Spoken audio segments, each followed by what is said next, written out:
Coming your way on today's show, we're going to take a look at another 2022 NBA mock draft, also some NBA draft sleepers and NBA draft rumors as we're only getting started. I hope you tune in for every single second of today's show, and it's presented to you by our friends at Aura, the online digital leader in safety security tools, and they're offering a free 14-day trial. If you use that link at the bottom of your screen, it's aura.com/chatsports. We'll tell you more about them coming up here right around the corner. So on today's video, I thought what NBA.com did is really fascinating. They made a compilation mock draft of the 12 best mocks around the web for the NBA draft lottery. And the process here, they combine all of the selections for an estimate on how the draft could play out according to multiple draft experts out there. We're also going to take a look at my top 5 favorite NBA draft sleepers, some guys who could go at the back end of round 1 who I think people are sleeping on, but also some players who could go in round 2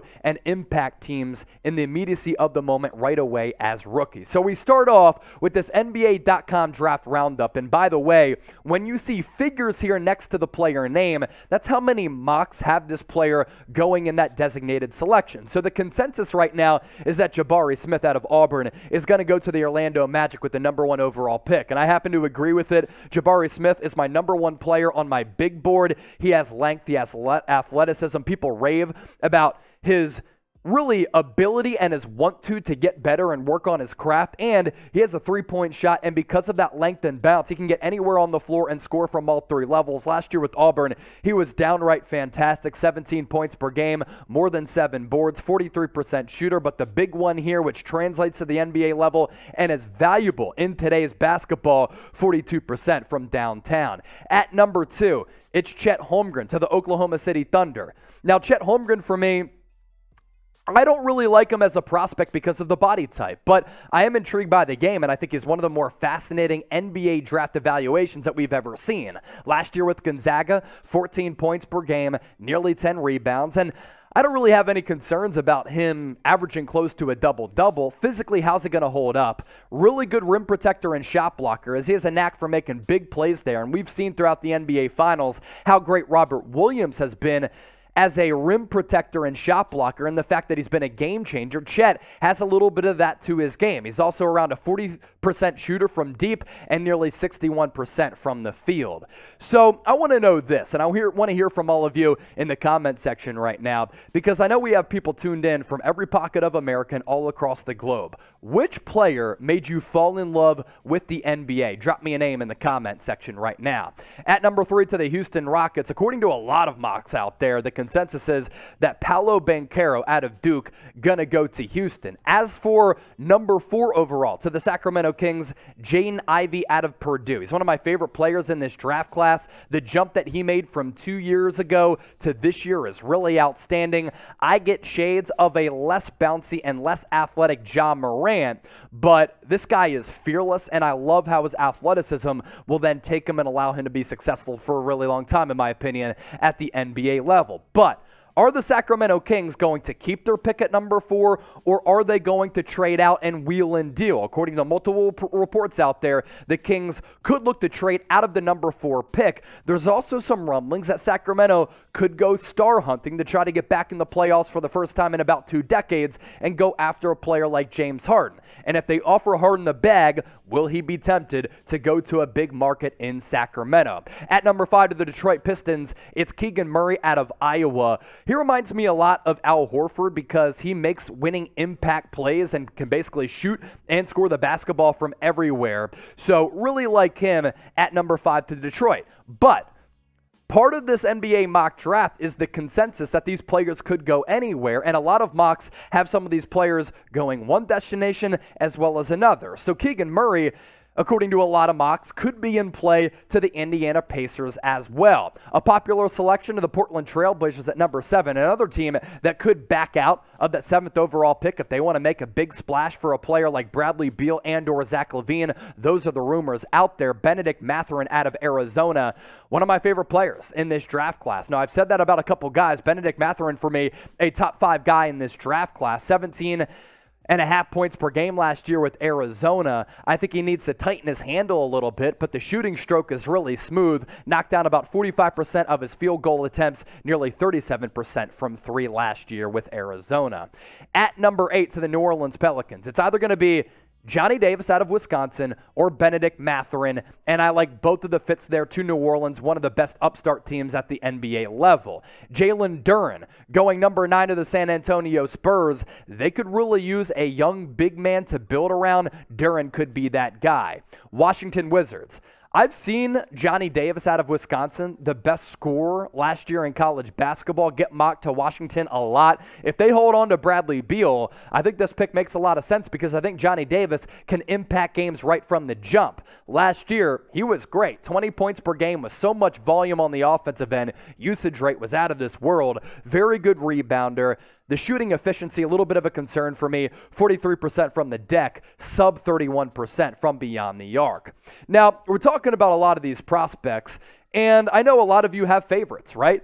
But who is your absolute favorite in this draft class? Give me a name or names in the comment section down below. On today's show, I've been talking about some of my favorite draft prospects in this class. I want to hear from you, so certainly chime in. As I mentioned off the top, Aura is today's presenting sponsor. We do more online than ever nowadays. Just think about how many usernames we have saved on our computers and our debit cards and credit cards that are linked up to some of those profiles. That lends itself to us getting hacked and our identity stolen. With Aura, you don't have to worry about any of that. And you can start your free trial today by going to aura.com/chatsports. Keep your identity secure with extensive monitoring, real-time updates faster than any other company out there, and keep your personal info safe. You can shop, bank, work online more safely and privately, and get rid of any type of worries about having to go through that arduous process of getting your identity back. And the cool thing with this deal, with this 14-day free trial, you can protect up to 5 family members. So if you continue to grow your family or you have a large family right now, they have you covered. One more time, it's aura.com/chatsports. I'm going to put that link in the comment section as well as the description of this video. Really appreciate them for sponsoring today's show. Picks 11 through 14 now. AJ Griffin out of Duke to the New York Knicks. They need win-now players, and I think Griffin gives them that. Gives me shades of a lesser Jimmy Butler. Ousmane Dieng out of the NBL, going to the Oklahoma City Thunder, or it could be Jeremy Sohan, who reminds me a lot of Ben Simmons. OKC. They have so many picks at their disposal, and right now Sam Presti building a very stacked young roster. Love the selection of Josh Giddey last year, and I think that SGA, Shai Gilgeous-Alexander, one of the best young players in the league. At 13, the Hornets right now, we know they need a big man. Are they going to trade for Rudy Gobert? Are they going to make a play for DeAndre Ayton? Or are they going to go with the younger and cheaper option in Mark Williams? I would like to pick their run and gun with LaMelo Ball and give him a really good big man. Before we get to our draft sleepers, one more pick to get to. Malachi Branham out of Ohio State, rounding out the draft lottery according to NBA.com. Once again, a very cool exercise as they combined all of the best mocks out there to break down the most recent NBA mock draft and the top 14 picks. Still to come on today's show, we'll take a look at some of the top sleepers in this year's draft class. 5 guys that I put together who I think people are sleeping on, who I think can be impact players in this league. That's coming up right around the corner. And without further ado, let's talk about some of those NBA draft sleepers. Now, Jalen Williams is vaulting up draft boards right now, coming out of the basketball powerhouse of Santa Clara. I say that with tongue in cheek because Santa Clara, not known as a basketball powerhouse, but as a modern-day 3-and-D guy, I think he can be really good. Last year, 18 points per game, shot nearly 40% from deep, really good defensive player with a tremendously long wingspan, which allows him to alter passing lanes. When I scout him, he's a late bloomer with a lot of potential, has serious two-way talent. I like his size already. Doesn't really need to work on his frame at 6'6", 235 pounds. Really good three-point shooter, right around that 40 percentile clip. And for me, kind of reminds me of OG Anunoby, who's developed greatly over the last couple of years. Here at Chat Sports, we just surpassed 300,000 subscribers. We're going to continue to pile onto that number, and we're going to continue to do what we do, give you the best coverage out there, whether it be live or videos on demand. And speaking of our live shows, going to be going live for both rounds of the NBA draft on Thursday, June 23rd. It's coming up before we know it. I've been diving deep into the tape on some of these NBA draft prospects, and I will be able to relay my feelings and our reactions during the NBA draft as me and Harrison Graham bring you all of the latest. Draft sleeper number 2, Kofi Cockburn out of Illinois, who's kind of become a draft sensation to a certain degree. Elected to go back to Champaign for the Fighting Illini last year, and it paid big dividends. Last year with Illinois under head coach Brad Underwood, nearly 21 points per game, 10.5 rebounds. He's a good shot blocker. He is a menace, physically down low. Nobody at the NBA level will really be able to move him. The problem with him, you get him out to the three-point arc, and a player who's big and can put the ball on the deck can leave him in the rear view. 65.5% from the free throw line, has to get better there if he wants to play late in games. A player who I really like because of his just offensive prowess, bringing leadership skills to the table, and a guy who I know is going to work his ass off to improve. It's Colin Gillespie out of Villanova. A couple national championship games, defending Big East Player of the Year. Last year with the Cats, he was really, really good. 15.5 points per game. I think the assist numbers are lower than what his actual impact here. He's a better dime man than just 3 assists per game. 43% from the deck, 41.5% from 3. Has a little bit of a slow release, but when he's left open, he can be pretty good. Does remind me a little bit of a better offensive player than TJ McConnell. His accolades up to this point throughout his college career, one of the best players in the history of Villanova, which is really saying something. They are a blue blood program right now, thanks to Jay Wright. 2 Final Four appearances, 2018 national title, 2-time Big East Player of the Year, brings leadership and smarts to the table. He is also a savvy and winning player. You get him in the second round, I think that's really good value as a backup point guard. Jake LaRavia out of Wake Forest. A little bit of a handful when it comes down to the pronunciation. His game for defenders, also a handful because he can really do it all. Well-rounded approach to his game, and he was good last year for Wake Forest. I worry a little bit of his athleticism, but he can shoot it. He can defend just a bit, and he can do a bunch of things really well. I wouldn't say he's great in one area, but again, a well-rounded approach to his game. 14.5 points per game, little less than 2 steals, about a 56% shooter, and he let it fly a lot from distance at moments last year. I'd like to see him be a little bit more confident in his downtown stroke, knocked down about 38% of his three-point makes. Which is better between the NBA draft, since we're talking about it, and NBA free agency, which is going to come your way in July? And of course, we'll be live for that as well. Most watched draft coverage and free agency coverage when it comes to the NBA right here on Chat Sports. That's why you subscribe. But make sure you get your votes in.